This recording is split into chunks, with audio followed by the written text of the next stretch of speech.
Guardian angels hit the streets of Detroit working to track down two suspects involved in a wild crash on Friday the 13th. 4 people were hurt and the bad guys are still out there. From Skyfox, you can see the aftermath on East 7 Mile. Injured people in the street, including one innocent victim on a bike.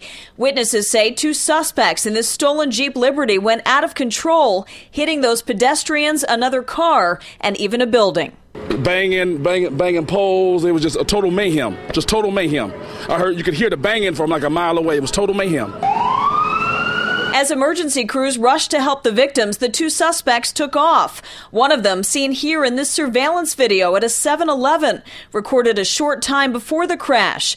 Police believe this very young-looking suspect was a passenger in that Jeep Liberty. Detroit Guardian Angels were asked to get involved in this situation in tracking down these young thugs who had stolen an SUV last week, and then while being caught up in a police chase, lost control of the vehicle and hit 4 people. Curtis Sliwa, founder and president of the citizen crime fighting group The Guardian Angels, was here from New York as local members passed out these flyers with the hope of tracking the suspects down.